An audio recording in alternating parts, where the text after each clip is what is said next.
మనకి నిన్న ఇంగ్లాండ్తో సెకండ్ టెస్ట్లో డే 1 కంప్లీట్ అయింది కదా. మరి డే 1లో మీరు బాగా డీప్గా ఆలోచిస్తే యశస్వి జైస్వాల్ ఒక అగ్రెసివ్ ఇంటెంట్తో ఎక్సలెంట్ ఇన్నింగ్స్ ఆడాడు కదా. మరి దీంట్లో చూసుకుంటే ఒక 13 4s ఉన్నాయి. అదేవిధంగా ఓవరాల్గా చూసుకుంటే 87 రన్స్ కొట్టాడు. మరి 87 రన్స్తో 51 years నుంచి వెయిట్ చేస్తున్న ఒక రికార్డ్ని బ్రేక్ చేసి పక్కన పెట్టాడంటే నమ్ముతారా?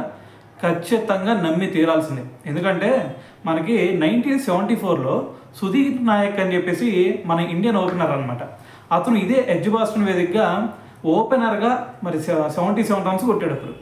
మరి అప్పటి నుంచి ఇప్పటి వరకు ఏ ఓపెనర్ కూడా అతను రికార్డ్ని టచ్ కూడా చేయలేకపోయారు. మరి ఇప్పుడు ప్రజెంట్ యశస్వి జైస్వాల్ చూసుకుంటే ఇదే ఎడ్జ్బాస్టన్ వేదికగా నిన్న 87 రన్స్ కొట్టి 51 years నుంచి ఏదైతే ఆ రికార్డ్ వెయిట్ చేస్తుందో ఆ రికార్డ్ని బ్రేక్ చేసి పక్కన పెట్టాడు.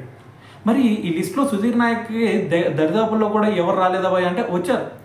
ఫస్ట్ ఈ లిస్ట్లో కనుక మనం చూసుకుంటే ఈ మనిషి ఎక్కడికి వెళ్ళినా సరే ఉంటున్నాడు. ఆ మనిషి ఎవరో కాదు, మనకి సునీల్ గవాస్కర్ అంతకుముందు 68 రన్స్ కొట్టాడు ఎడ్జ్బాస్టన్ వేదికగా. సో దీంతో నిన్నటి వరకు సెకండ్ ప్లేస్లో ఉన్నాడు, ఇప్పుడు థర్డ్ ప్లేస్కి పడిపోయాడు.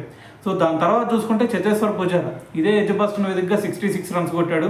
దాని తర్వాత ప్లేస్లో చూసుకుంటే చేతన్ చౌహాన్ అతను 56 రన్స్ కొట్టి 5th ప్లేస్లో అయితే ఉండడం జరిగింది.